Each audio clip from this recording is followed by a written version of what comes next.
baby baby, tudo bem? Aqui quem fala é a Ana do Matematiana e eu tô muito feliz porque a gente levantou todo esse conteúdo pra vocês, juntamente com a minha equipe, lógico.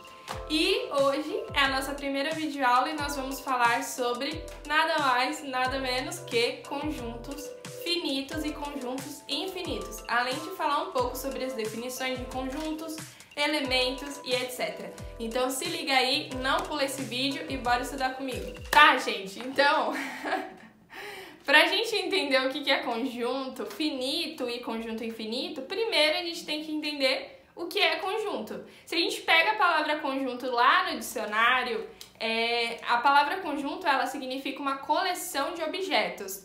Ah, professora, como assim objeto? Objeto tipo cadeira, mesa, etc? Não só isso, um conjunto ele pode ser representado por várias coisas, seja objetos, seja palavras, seja números, seja termos, sejam pessoas e assim sucessivamente. Então, por exemplo, um conjunto poderia ser o conjunto dos sapatos que você tem na sua casa. Por quê? Porque eles são objetos semelhantes. Para ser um conjunto, eu preciso que haja uma semelhança entre cada elemento que pertence a esse conjunto.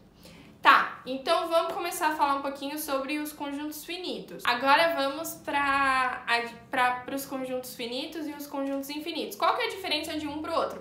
O próprio nome já diz, os conjuntos finitos, eles são limitados, né?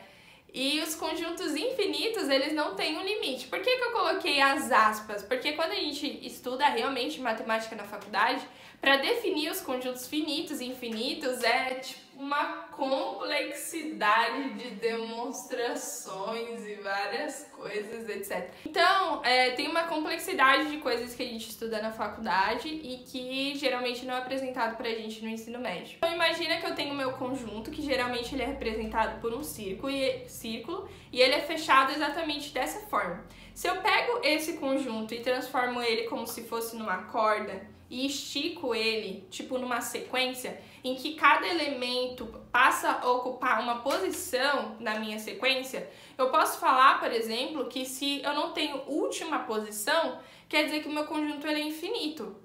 Por quê? Porque eu sempre vou ter um indo depois do outro, tipo, é infinito, sempre vai continuar. Agora, se eu tenho um conjunto finito, eu vou ter um início, um elemento que está no início e um elemento que está no fim. Então, isso difere as duas coisas. Agora, a gente pode usar, por exemplo, como por exemplo de conjunto finito, essa imagem que dá pra ver da capa do filme do Alan Turing, que conta sobre as descobertas das máquinas, dos códigos e etc. Que eu tenho várias bobinas. E dessas bobinas eu tenho uma quantidade finita de bobinas. É a mesma coisa que acontece, por exemplo, no filme Up Altas Aventuras.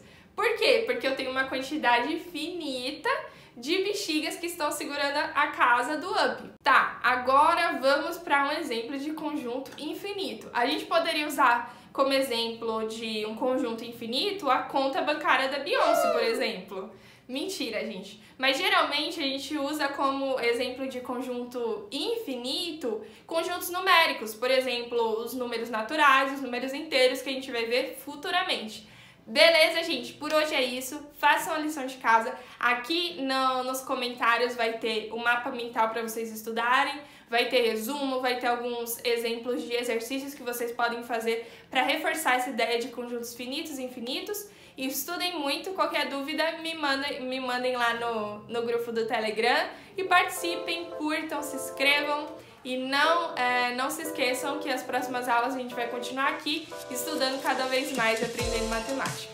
Beleza, gente? Até mais!